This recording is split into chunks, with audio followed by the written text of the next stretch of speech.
You don't need to wait to get your license to start learning about your market. Here's how I'm going to take a deep dive into San Francisco and learn about the market. By the way, my name's Alex Epstein. I'm currently studying to get my real estate license. So if you're interested in real estate, want to become a realtor yourself, or just want to follow along my journey, please hit that like button and subscribe to keep up to date with my content. I'm planning on spending a lot of time to get to know my market. I'm going to walk around the neighborhoods. I'm going to speak to agents. I'm going to go to open houses, anything I can to get a feel of what the market's actually like. I've realized that most people don't start learning about their market until after they get their license. I, on the other hand, want to be ahead of the curve so that when I get my license, I can hit the ground running. Here's how you can too. One, physically walking and driving around the neighborhoods in San Francisco to learn about them. This will give me firsthand experience so that I can actually learn about the neighborhoods myself. I'd rather go off of my own experience than trusting everything online. When people ask me a question, I want to have the answer to it. And for me to feel the most comfortable, I have to have experience. Ideally, multiple experiences. So, what am I going to do about it? Every weekend that I have time, I plan on going to a different neighborhood and walking around. I'm going to walk as much as the neighborhood I can, if not the entire thing. In doing so, I'm going to take a look out for how many people are outside, what restaurants are available, what parks are available, if people have pets, how old they are, anything and everything that I could ever be asked about. I want to learn San Francisco and the markets that I'm going to be working in like the back of my hand. Two, attending open houses. Obviously, this goes hand in hand.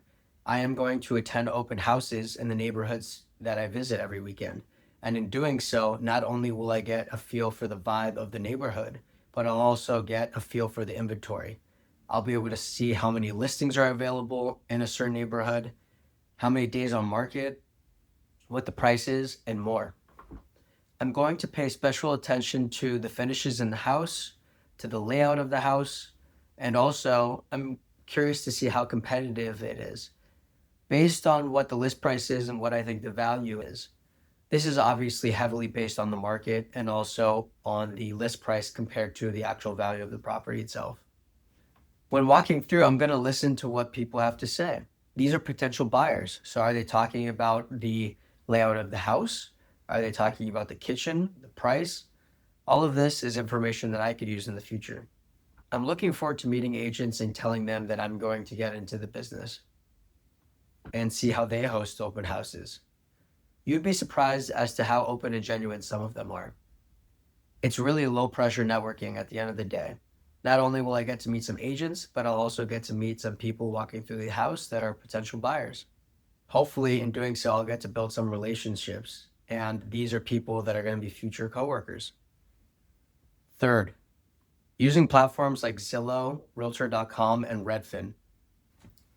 Online tools are underrated if you know how to use them. I'm looking forward to using platforms like Zillow, Realtor.com, and Redfin. I plan on picking out a listing daily to look at where it's located and look at its pictures in order for me to come up with a price and then compare that to what it's listed at and then eventually purchase that. This will help me get a good pulse of the market and to see what homes are actually worth. I'm sure at the beginning I'm going to be very wrong and there's going to be a very large deviation, but over time I hope to get very close. I'm going to get a good eye for these things and I'm going to treat it like a game and have fun with it. Over time, I'm sure I'm going to recognize things that drive value, like, for example, a great kitchen, or a nice location, or a two-car garage, or a larger backyard. Some of these are obvious, but knowing what drives the most value and what things are important to people that are local in this area versus people that are relocating and what drives value in different neighborhoods is something that I look forward to learning about. This will help me get a good sense of what's on the market and what the actual value and price of the things are. I'm sure this will help me start noticing trends like what $1.5 million gets you in Bernal Heights versus in the Richmond district, for example. Four, following the San Francisco market from the top brokerages and creators. You know, as real estate agents, we have to keep up with the market. We have to know what's going on in our local areas so that we can provide the most information to people And so that way you could be of value. If you don't know about these, you are behind the game. And so I'm going to start doing that now ahead of time. Every week, I'm going to check out market updates from brokers. I believe that I either read online or I heard from a friend that Compass has a great local newsletter or market snapshot.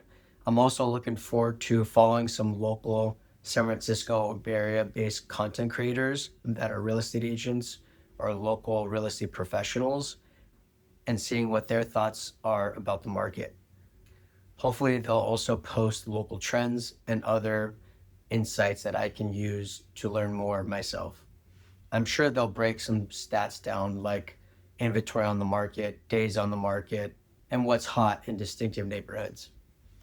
I'm not just going to be watching, I'm actually going to be taking notes and trying to follow along so that when I go in person and have boots on the ground, I want to see that if I come to the same conclusions or different ones.